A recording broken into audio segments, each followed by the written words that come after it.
안녕하세요. 깊은 울림과 지혜를 나누는 공간, 당신의 영혼을 위한 이야기 진리의 샘입니다.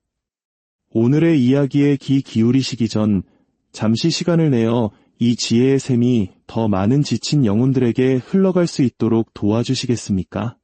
구독과 좋아요를 통해 이 채널을 응원해주시는 당신의 작은 손길이 어두운 세상에 빛을 전하는 귀한 사역이 됩니다. 당신의 삶에 하나님의 크신 은혜와 평강이 늘 함께하기를 진심으로 기도합니다. 오늘 우리는 현대사회의 가장 깊은 딜레마 중 하나를 마주하려 합니다. 바로 절대적 진리와 개인의 자유 사이의 오래된 갈등입니다. 많은 사람들이 이렇게 말합니다. 기독교는 절대적인 진리가 있다고 주장한다.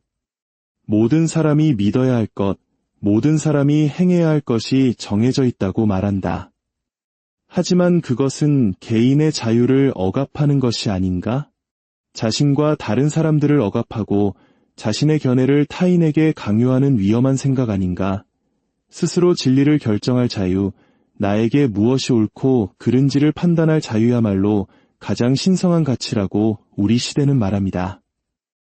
심지어 1992년 미국 대법원은 판결문에서 이렇게 선언하기까지 했습니다. 자유의 핵심은 존재와 우주의 의미에 대한 자신만의 개념을 정의하는 데 있다. 이처럼 절대적 진리는 자유의 적이라는 강력한 비판 앞에서 우리는 무엇을 말할 수 있을까요? 오늘 우리는 이 깊은 질문에 대해 세 가지 관점에서 답을 찾아보고자 합니다. 첫째, 진리는 우리가 생각하는 것보다 훨씬 더 중요합니다. 둘째, 자유는 우리가 생각하는 것보다 훨씬 더 복잡한 개념입니다. 그리고 마지막 셋째, 예수 그리스도는 우리가 생각하는 것보다 훨씬 더 우리를 자유롭게 하시는 분입니다. 첫 번째, 진리는 우리가 생각하는 것보다 훨씬 더 중요합니다.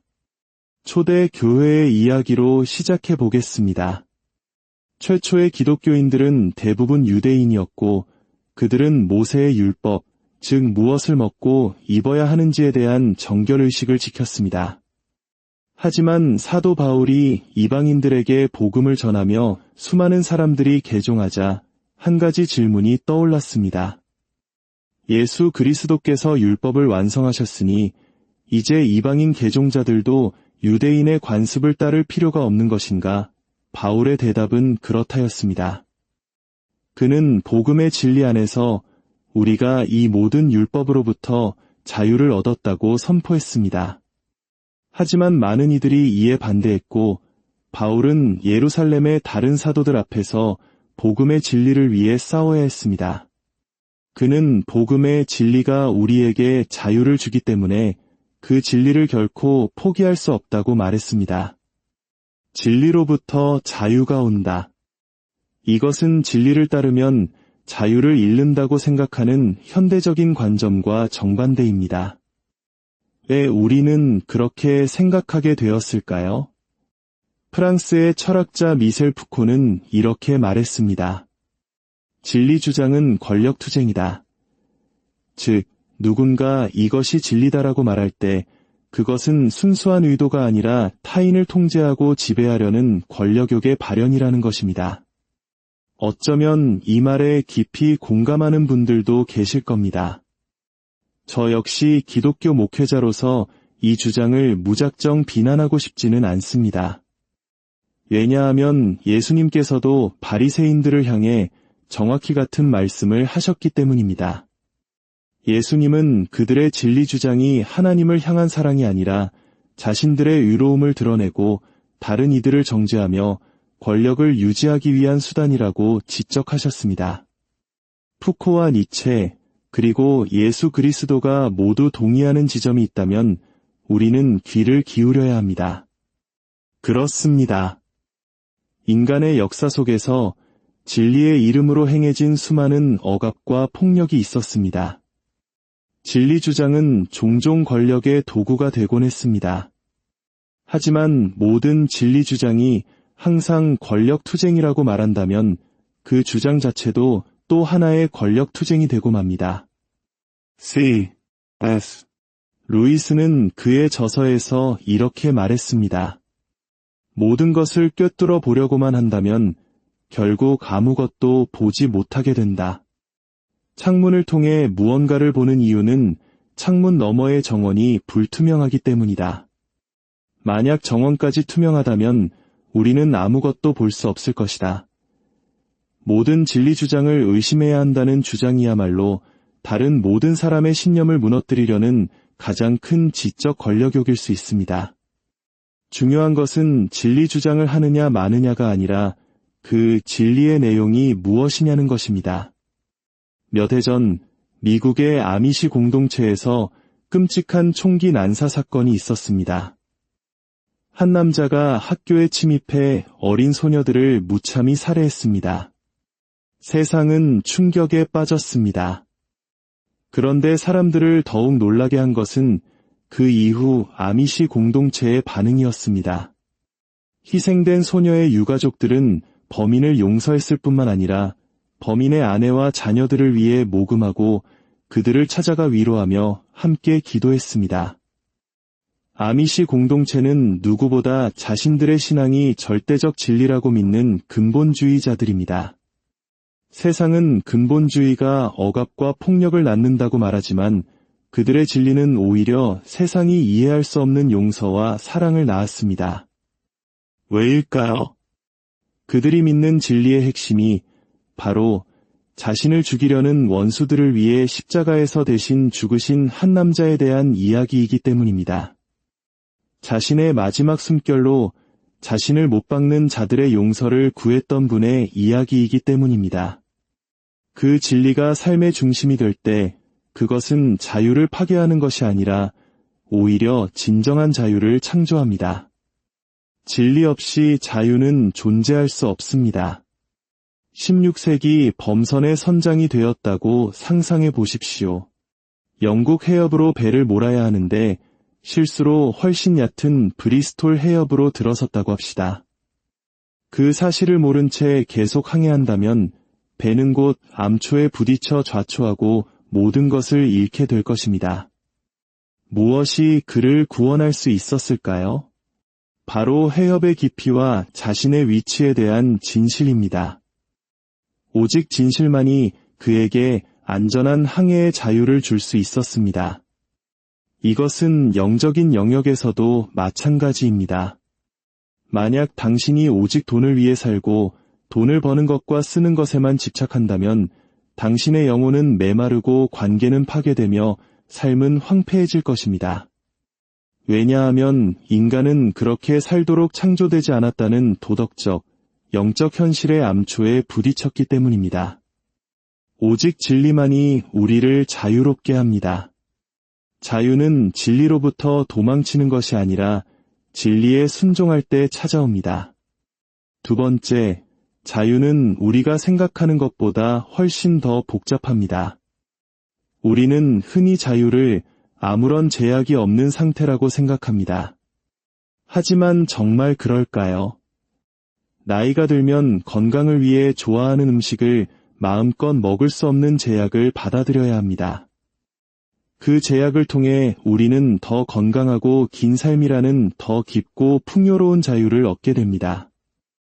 위대한 음악가가 되기 위해서는 매일 수많은 시간을 연습에 쏟아부어야 합니다. 친구들이 누리는 수많은 자유를 포기하는 제약 속에서 그는 비로소 음악을 통해 자신을 표현하고 사람들에게 감동을 주는 차원 높은 자유를 얻게 됩니다. 자유는 단순히 제약이 없는 상태가 아닙니다. 그렇다고 무조건적인 제약이 자유를 가져오는 것도 아닙니다. 키가 160cm인 사람이 NBA 농구 선수가 되겠다고 매일 혹독하게 훈련한다면 그 훈련은 그의 삶을 파괴할 뿐입니다. 진정한 자유는 올바른 제약 안에 있습니다. 그것은 바로 우리 본성의 진실, 하나님께서 우리를 만드신 모습의 진실과 조화를 이루는 제약입니다. 물고기는 드넓은 초원에서 자유롭지 않습니다. 오히려 그곳에서는 숨쉴 자유, 살 자유조차 잃어버립니다. 물고기는 물이라는 제약 안에 있을 때 비로소 헤엄칠 힘과 생명을 얻고 진정한 자유를 누립니다. 자유의 복잡성을 가장 잘 보여주는 것은 사랑입니다. 사랑은 우리에게 안정감과 충만함, 기쁨이라는 놀라운 자유를 줍니다. 하지만 그 자유를 얻기 위해 우리는 수많은 개인적인 자유를 내려놓아야 합니다. 결혼을 하면 사소한 결정조차 혼자 내릴 수 있는 자유를 포기해야 합니다. 사랑의 관계가 깊어질수록 우리는 덜 독립적이 됩니다. 사랑의 자유는 오직 상호간의 희생과 헌신이라는 제약을 통해서만 얻을 수 있는 역설적인 선물입니다. 바로 이 지점에서 많은 사람들이 두려움을 느낍니다.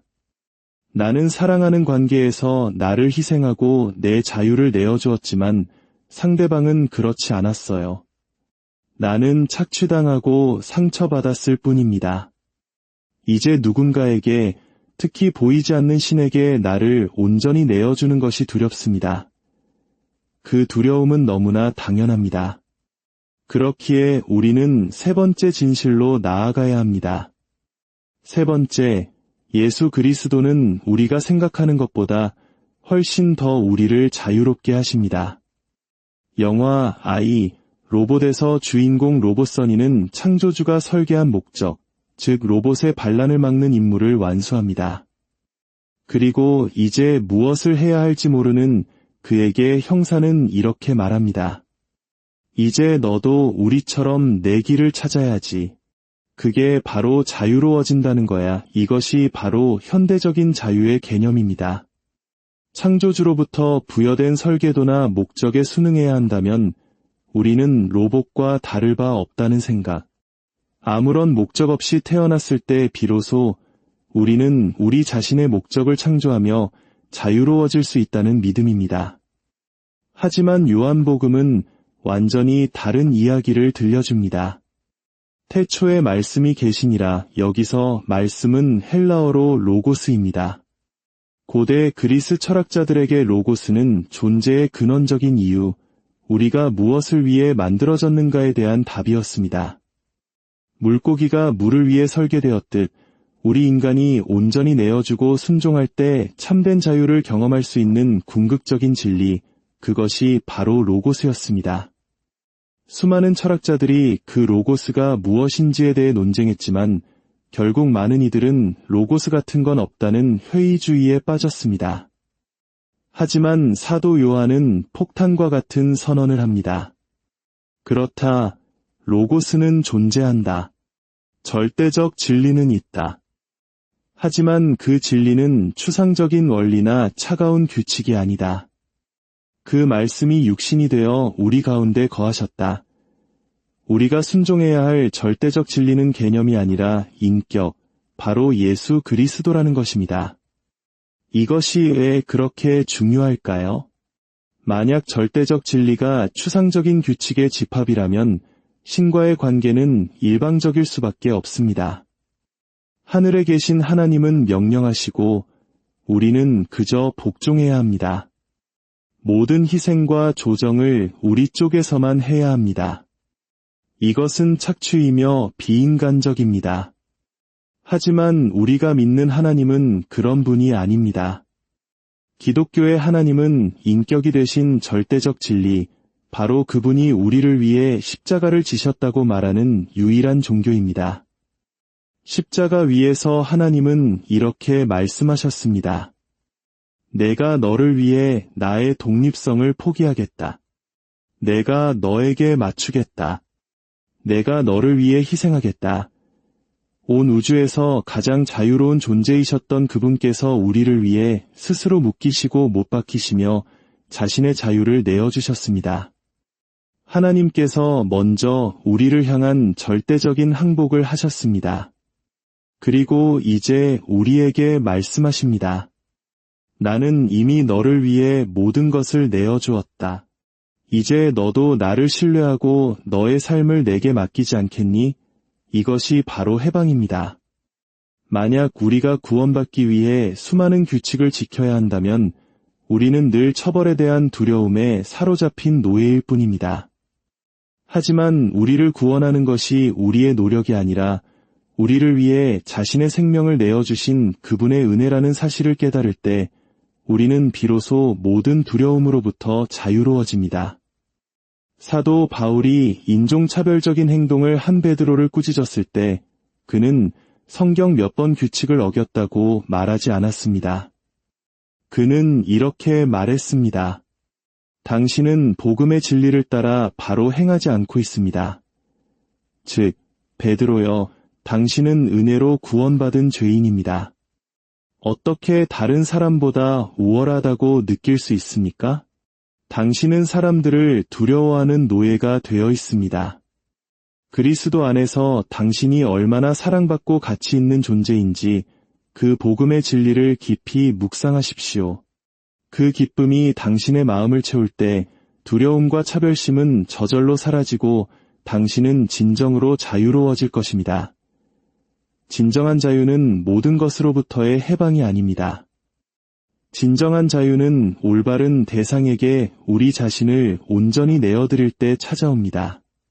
그리고 우리에게는 먼저 자신을 내어주심으로써 우리가 그분을 온전히 신뢰할 수 있음을 보여주신 분, 예수 그리스도가 계십니다. 그분의 사랑이 우리를 제약할 때 그 제약은 더 이상 억압으로 느껴지지 않습니다. 그것은 우리를 더 높은 차원의 자유로 이끄는 사랑의 끈이 됩니다. 함께 기도하겠습니다.